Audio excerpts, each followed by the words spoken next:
Let's create a pivotal impact. Friends in the industry. In today's episode, I'm really excited as I get to interview Tyler Boyd, owner of Bowline Logistics.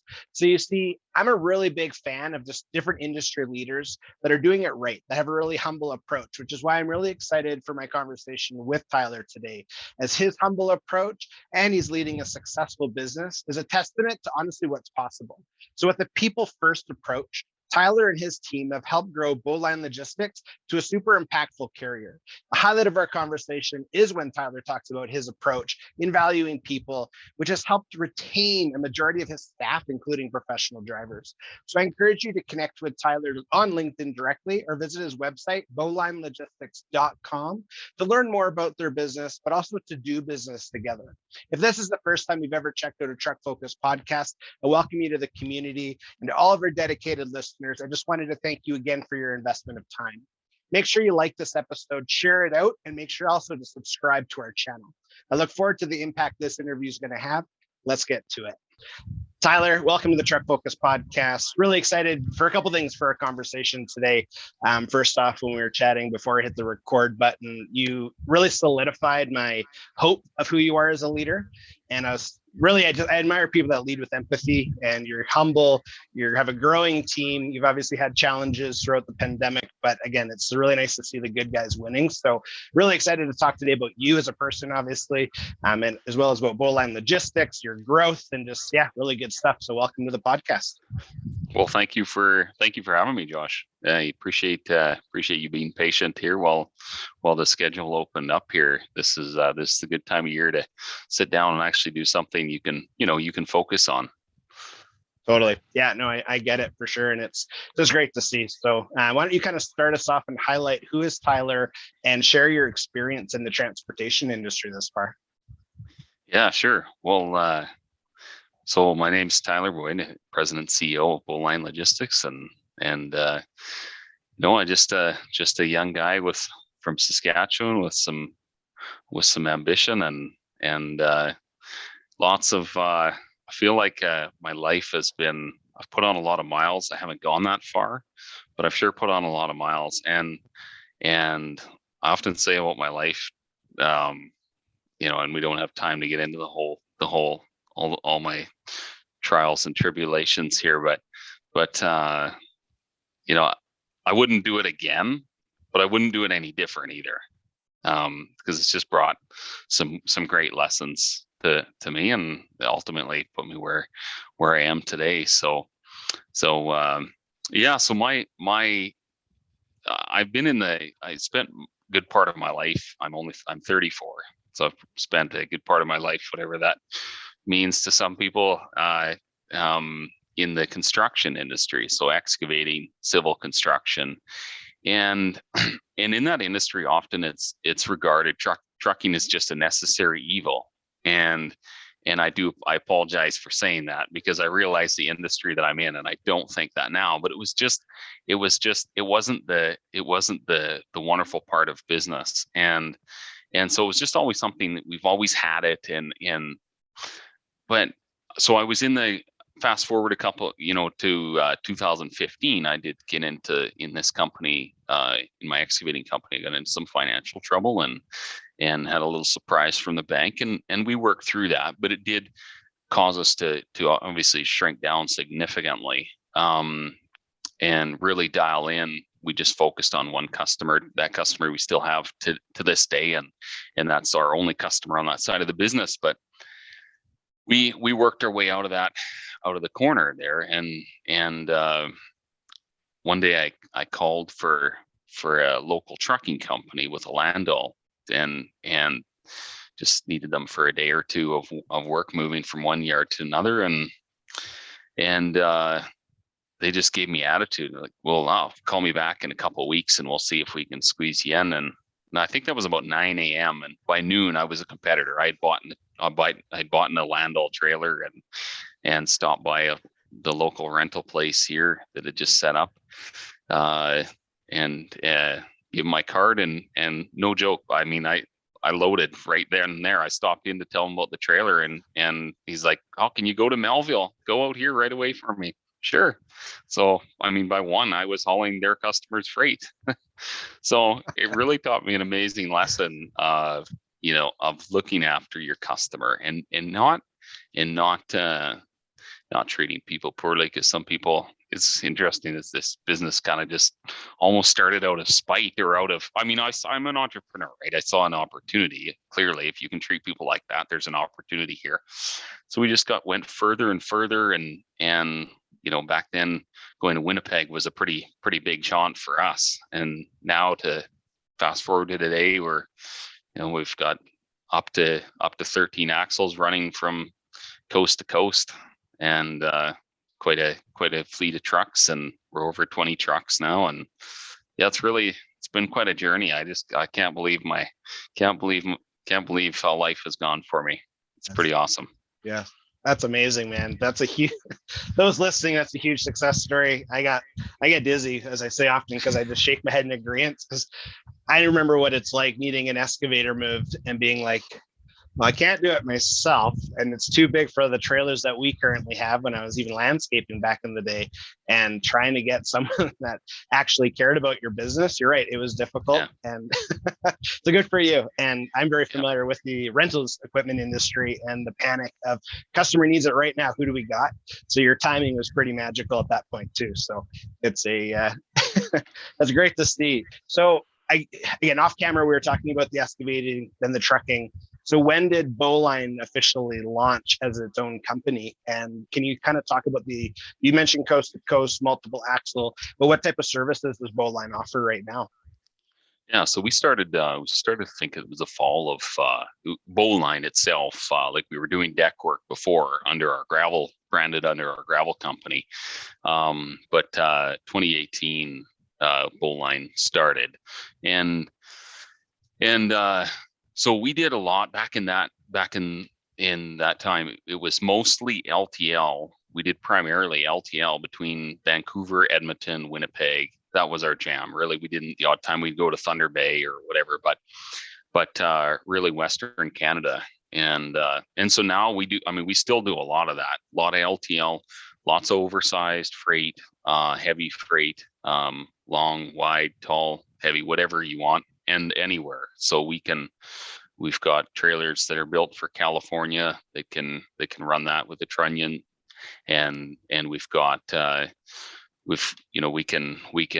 we haul out of northeastern US is a pretty tough market for oversized, and we go in there all the time. So, and we do lots of high value freights. We have very high cargo insurance, and so we handle stuff where if it's somebody's net worth basically sitting on a trailer, like it needs to be handled well, and you just don't throw anybody on it. So we tackle stuff like that, but we still do, we do hundreds and hundreds of telehandlers and aerial work platforms out of wherever in the US or anywhere in Canada, in and out, or we'll take a load. We also have a local division in Edmonton there, so we've got we'll take a load across the city or up to Fort McMurray or wherever. So pretty diverse in our offerings. Nice. It's good to see. And it's good to see that you're able to do that with confidence too, because it's a very different game going from a standard telehandler, maybe 45,000 pounds, but it fits on an 8.6 deck, to something that could be, say, 15 feet wide and the sky's the limit tall. You're kind of like, okay, it's a different type of approach. So it's nice to see that you guys can handle that with confidence. Yeah.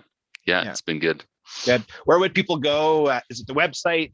Is it connecting with you on LinkedIn? But what's the best place for people to get in contact with your company if they have freight they need moved? Well, the website is very, I think it outlines our company, but it's also very limited. Like if you really want to get to know our company, LinkedIn is the place. And I'm very, as you know, I'm very vocal about our company and our ups and our downs and things we can do better and things we've done well and our people. And so if you really want to know what our company's like, that's probably, I would say that's the number one avenue where we get connected with customers is through LinkedIn. Perfect. Yeah, and I'll include the website and the LinkedIn details in the show notes as well, because that's actually how we learned of each other. And I've been a fan, I'll politely say, with all humility. I don't want to make your head too big. No, I'm just kidding. No. But yeah, I've really watched your persona really blossom. And I'm very mindful of people's consistencies. I monitor just who's posting about what on multiple different platforms. And I really appreciate when someone can lead with empathy. You really speak honest. You really encourage the industry. And honestly, best of all, you're really uplifting with professional drivers. And I think, to me, that's one of the best things, because I'm an industry advocate and I'm a professional driver advocate, former driver myself. And so again, someone in a leadership position that can proudly say, my driving crew is doing this and they're doing a great job and they're safe and they care. I think that's just phenomenal. And I just wanted to ask the question then. So in regards to professional drivers, how crucial are they to your success as a person, but also your company's success? What's your thoughts on that? Well, I always say, like, there's no need for dispatch or anyone in the office. You don't need a CFO, you don't need a CEO or anything if you don't have drivers. And sure, you can be non-asset or whatever, but ultimately the non-assets still are only as good as the trucks they send in. So even non-assets are only as good as the drivers in the truck.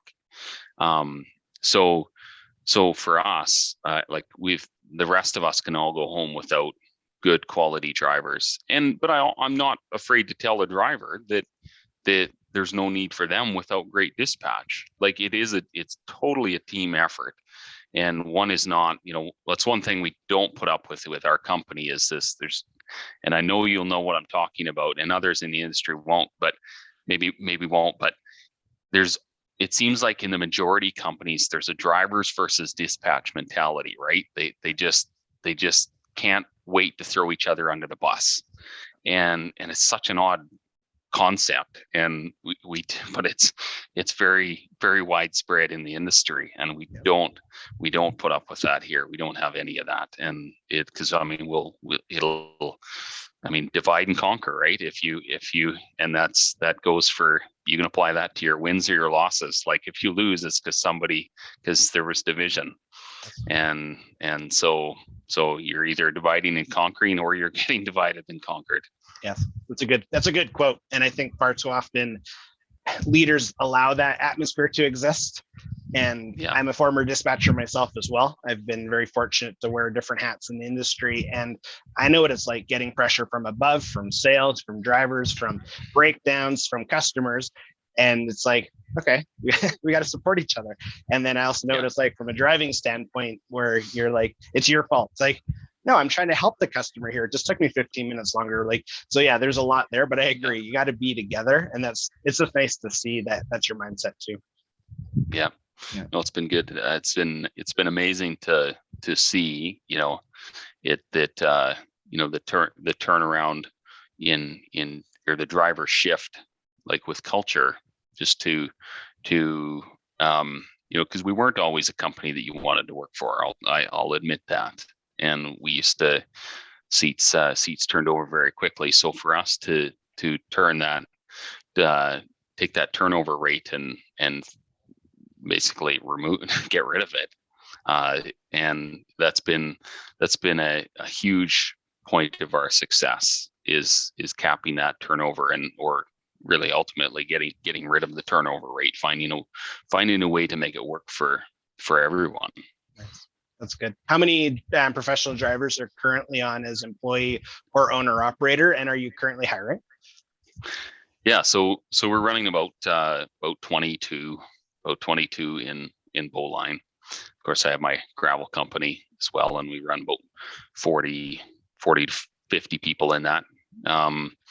But on Bowline, we definitely are hiring for sure. So we're hiring both company drivers for step decks and heavy haul positions, but we've been primarily focused on company growth, so company trucks, company drivers, and but we do have a couple owner operators, and we've decided we're gonna look for a few more as well. So we do have some openings at the moment for couple company drivers and a couple owner operators.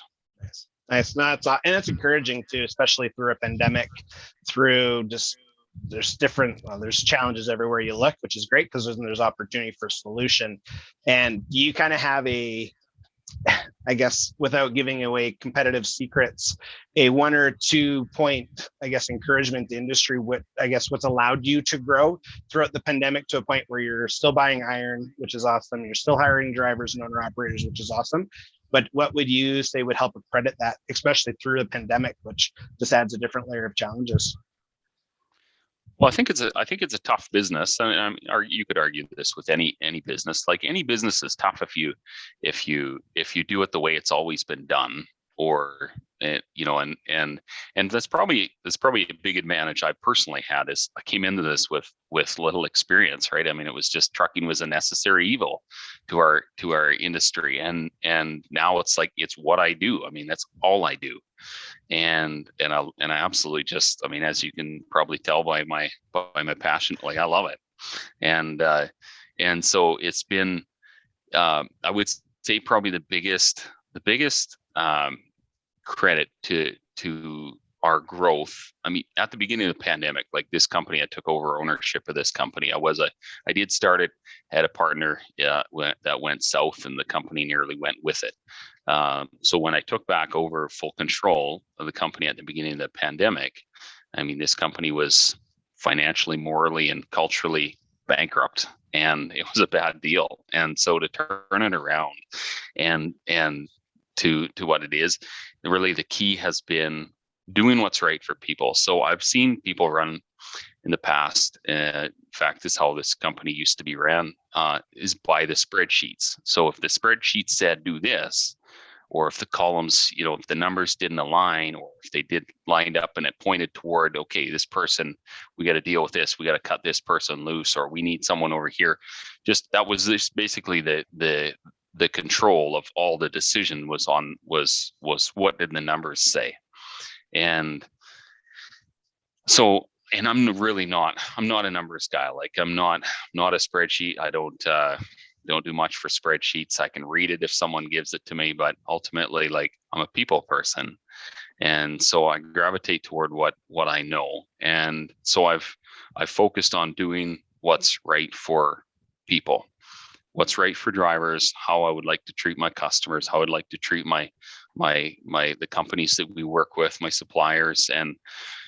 And so it's interesting, kind of before this company, it was always focused on the numbers. It was profit first, profit, but we could never we would never make a profit. And so now it's people. And how can we make it so that we don't have turnover? And how can we make it so that we don't have to worry about, we don't have an HR problem. We don't have an employee out there that we don't have tens of employees or hundreds of employees in some companies' cases, maybe out there saying, hey, don't go work for this company. It was terrible. Instead, we have our team all saying, hey, come work here. You'll get treated right. And so now we've got just tons of everybody's in sales, whether you're doing permits or whether you're driving truck or whether you're in sales, you're doing sales, and you're responsible for the brand of the company and the reputation of the company. So once we started focusing on people and doing what's right for people, the profit came, and we turned it around in the middle of a pandemic. I mean, 2020 was a pretty uncertain year, and we said this off the call, and I'll repeat, or before you started recording, and I'll repeat this, but people are quick to say, hey, this is amazing. You've done such a great job. And that, I'm as surprised as anyone else. Like, this has been an amazing lesson for me, what doing the right thing can do for your company. And it's not too expensive to look after your people. You can't afford not to. And if you've got the right people, obviously, I mean, there are certainly, you can find people that will take advantage or whatever, but so you do have to nail that down in the hiring process. But ultimately, looking after your people is just something you can't afford not to do. Yes. And so that's been like it's been an amazing journey. Like the last 2 years, I've been in business all my life. Like I started my first company when I was 12, and so this is all I've done. I've never worked for anyone else, and the last 2 years in the in the middle of a pandemic have been the most fun I've ever had in my life. It's just been absolutely loving it. Amazing. Yeah, we really align with the people. I'm a big believer in we're not job titles, we're people.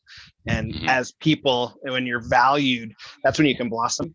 And momentum is addictive and momentum spreads. So it's nice to see that you have that mindset, that your team has that mindset. We're all responsible for the brand, and we're all responsible to ensure that happy is a tough word, but we're satisfied. And we know that there's growth opportunity, there's food on the table for our families. And it's nice to see that, again, a carrier of your size really has adapted that instead of numbers, because in my experience too, numbers leads to tyranny, people leads to empathy. And when you lead with empathy, like you said, the profit will come. And it's very true. So it's really good to see, again, you're living it, I'm just uplifting it. And it's just, it's really powerful. And again, I get dizzy because I'm like, yeah.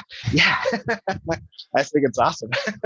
Yeah, well, don't worry. I mean, the dizziness is not, you're not the only one. This has been, I just can't believe I'm here, to be honest. Gosh, it's been, like I said, it's been a pretty awesome experience. Good. Well, it's good for you. It's nice to see. With the just, I guess, the growth and the purchasing and acquiring of equipment, and now with the just the challenges finding good equipment, how have you navigated that process? Has it been reach out to anybody and everybody? Is it you just have strong relationships with certain like OEMs that are able to hook you up, or how are you navigating that process? Well, I guess I probably got on it a bit early. Maybe like right now, I mean, if you're trying to order trucks right now, I mean, you're just up the creek till next year. And we have placed several orders here in the last month. And I realize those are just going to get here when they get here. But we do have a fantastic relationship with several suppliers. There are suppliers that also use us for transport. And so we try and very much like to spend my money where my money comes from. And but we did get the jump on things here midsummer. We ordered quite a few, and then I just happened to be talking to the salesman, and he said, hey, this guy had 8 trucks and he backed out of 4 of them. Do you want them? I'm like, yeah. It's like, do you want to know what they are? I'm like, oh yeah, sure, yeah. But like ultimately you're just like, absolutely, yeah, just we'll take it. It's been really difficult for sure. We did order a big trailer, a big 10 axle here in the spring, and that's showing up at the end of January. So we did get lucky. We got the jump on a few things. And we were going to sell a few of our older trucks. And when I say older trucks, they're 2019, so not too old. But we've just decided just to keep them. We'll just keep them and keep them rolling. So it's been I do anticipate, like, I mean, next year it's going to be pretty tough to get trucks. So I think I do anticipate, like, for us to grow. I think, I mean, we might have to look at an acquisition or something. I was going to ask that then. Is that going to be an acquisition growth period then? Someone maybe doing something you want to do or similar? Yeah, I think we did have an acquisition planned for last year. It fell apart there at the last minute, and what happens ultimately, like the initial sting, nobody likes to get rejected, right? The initial sting hurt, but ultimately it's got to be something both people wholeheartedly want to do. And if you're not jumping in with both feet, don't do it. Yes. Yeah. And so that's a danger, or it's a difficult thing. And it's, I guess it's a potential pitfall for a company too. And that's one thing I'm very aware of, is like, okay, we've built our culture up to this, and we've got our team, and to just, find a company that's, find a 10 or 20 truck company that we're going to acquire now. It has its own culture and heartbeat to it, right? And like, how do you integrate that? And how you just, it's not, I don't have the answer for it, but I know that it's something I have to be very careful of. And so that's, we're going to be very selective how we do that for sure, if we do it. Right. Yeah. That's smart. That's a smart approach, because change management's often either overlooked, under-anticipated, or poorly executed. And part of my existence, part of my wife's career's existence has been through those journeys. And you're absolutely right. Just because you both drive something doesn't mean you think the same, doesn't mean you walk the same, talk the same. And yeah, trying to grow that quickly, because at the end of the day, once your branding is on that door and they're wearing that badge on their shirt, it's like, yeah, you're representing my company now. So yeah, that'll be a good challenge for sure when you do that. Yeah, we'll see if I do it. That's the Right. thing, right? Yeah, I know yeah, it's a yeah. big enough issue. If I know it's a big enough problem that, then I know that it'll take a lot of my time as well. So I don't want to, focus on this just for the need to grow and lose sight of the reason that we're actually in this position, which is the original company and the original people that I have right now. So I don't want to take my eye off the ball either. Yes. Smart. And that's good advice. Again, a lot of the questions that I try and ask are in a place of interest and curiosity from other people that might be in your position, looking to be in your position, in driver standpoints where, oh, I wouldn't have thought of it that way. And I appreciate your honest response, because again, some of this is pre-planned, some of this is go with the flow conversation. And I just, I respect your wisdom. So it's nice that you're willing to share. It means a lot. Well, thanks. Thanks. It's been well, the little wisdom I have has been harder, and no question about it. No, for sure. And so again, coming from a spectator standpoint, again, power of LinkedIn, do you think about the legacy that you're leaving every time you interact with someone? If it's in a social environment, obviously an in-person environment, I can tell you care from your employees' perspective and your customers' perspective, but do you think about the bigger picture and just the positive image that you're creating in the industry? Do you think about that? Well, I didn't, to be honest, like it's not a question that I've thought of much, right? It's just because I don't think of myself as in any position to create any sort of legacy. But when I look at our company, it has been a testament to how we do things differently. We operate at a different speed. I'm not saying that we're the only company. There's some fantastic companies out there. So I'm not, we just want to be included among the best companies. And so we do things differently, right down from our driver pay to the speed that we get back to a customer, to the speed that we can make decisions. And so I do think that on some level, maybe our the way we do things is maybe turning into a bit of that. I want to use the word legacy lightly, but it has proven that you can do things differently in an industry that's been around a long time. And there's nothing proprietary about our industry.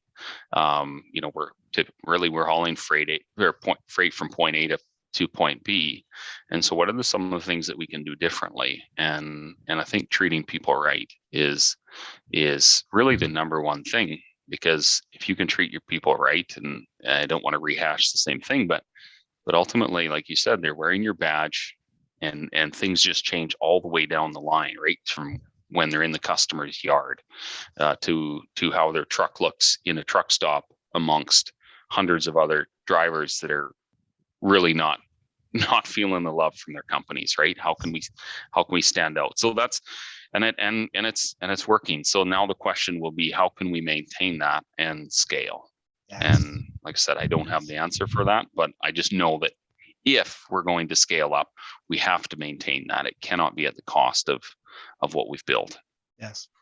Yeah. And consistency is definitely something that's in your tool shed of abilities, which is nice to see, because you've said certain things a few times where I'm like, okay, I can tell that's really what you believe.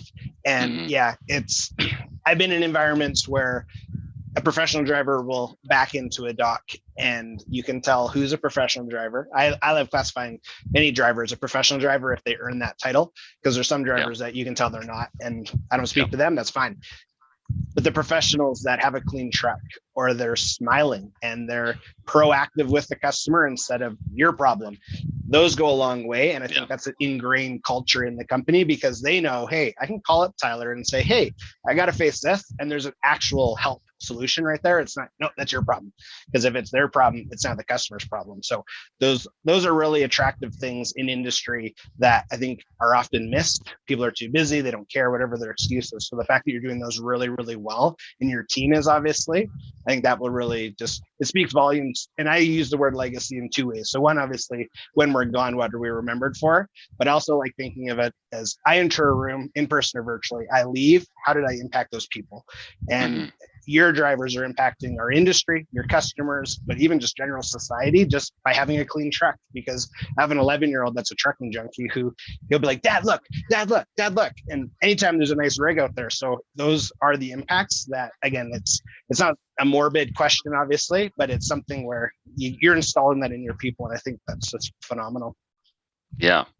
No, and I actually, I mean, I definitely have seen that, like with our office. I mean, we've got record low turnover, theoretically, no turnover in drivers or in our office. And just to see our dispatch and our operations staff, like, just grab hold of that and grab hold of, pride in trucking. And it's not just the driver being proud of the truck that he's driving. It's being proud of being part of this industry. And so that's, it's definitely, we see that in our right from our drivers to our office. And it's pretty awesome to not be the only one trying to change things, right? Like this isn't something that I feel is all on me. I've got a team that lives and breathes what we do and how we do it. Amazing. It's amazing, man. So kind of just looking at the clock, it's been a phenomenal conversation, and I really appreciate any industry leader like yourself that's willing to share honestly, share with humility, because again, I don't think I've heard you say I've accomplished. It's always been a we, and I really honor that. So as we do come to a close, were there any final thoughts that you'd like to share? Maybe some encouragement to industry, but also just reiterate, how can people get in contact with you and your company to start doing business together? Yeah, I mean, I'm all for that. We hit me up on LinkedIn is the best, or just email through on the website there. You can contact us and call. And I mean, you can call the office and say you specifically want to talk to Tyler, and you'll get through to Tyler. That's not a problem. But I think the big, the number one recommendation I could have, just based on what I've learned, is it's so easy to like there's a fine line. You want to grow to meet the needs of your customers, but there's a fine line there where it gets too corporate, and all of a sudden everybody's focused on, like I said, the numbers and not on, okay, how can we make everyone's life better? And I've said that to, I think everybody on my team has heard me say this. The number one focus, it's not that you can't just, disregard the financial health of the company, but the number one focus has got to be for the company to be financially healthy. But it's just focusing on the dollars and cents is not the pathway through it. And once that happens, and I know that's been art for us, like we've had a couple years of really scrapping it out here to turn things around. And so for us now, we've gotten to the point, okay, we're in financial good shape. How can we make everybody's life better that's got us to this point, right? How can we now return the favor and make sure that next year our everyone can afford to put their kids in hockey or buy a new vehicle or whatever works for them, right? So that's kind of been that's my biggest of my workday. That's my biggest joy, is when I see people like, this is where they were a year ago. Now they've got this position and these responsibility in our company. They're building a new house or whatever. Those are I get a kick out of that. Yes. I call that a pivotal impact. And I use that slogan as really anytime I can, where because of something someone did, it created a benefit in their life.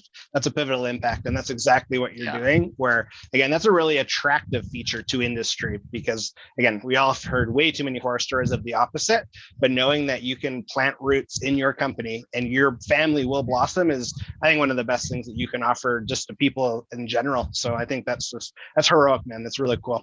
Really cool. Yeah. Well, I mean, I feel like I get a lot of the reward out of it too, just even for how it how it makes, like I said, that's what gets me up in the morning is doing that.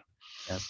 And I think that's really, really key advice for other carriers, because I know part of our audience, they're trucking companies and they're scratching their heads wondering, driver retention, how is it possible? Well, Tyler, you gave a lot of really solid answers from, again, how do you satisfy your customers? How do you grow internally? Like there's a lot there. So just I really appreciate your time, appreciate your honesty again, like I've said, and I really encourage you just to keep leading people focused and leading with empathy, because you're experiencing the fruits of your labor and I'm a witness to it. So I get super hyped on that, because again, let's allow the good guys to win. And obviously that's a collective term, but I just think it's really awesome. So again, I really appreciate you hopping on, and anyone listening, I definitely highly recommend that you check out their website. So it's just bowlinelogistics.com. Of course, it's in the show notes below.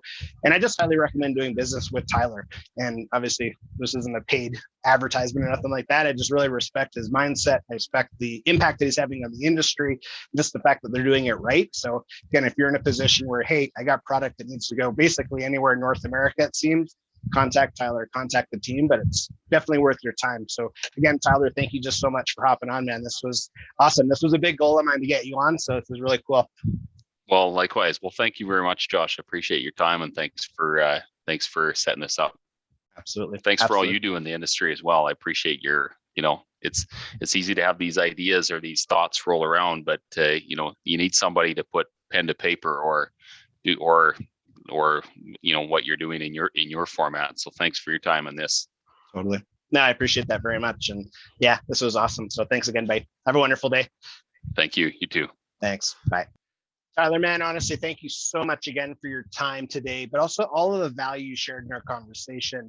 Tyler and your team at Bowline Logistics, you're honestly doing it right with a people-first approach, and you're truly a definition of a successful carrier in our industry. So for those listening, I highly recommend connecting with Tyler directly on LinkedIn or visit bowlinelogistics.com to learn more about their business, but also to do business with them. So again, Tyler, thank you so much. Just really appreciate your time. And for those listening, before you leave, I also ask that you like this episode, share it out, and subscribe to our channel. As always, let's create a pivotal impact. See ya.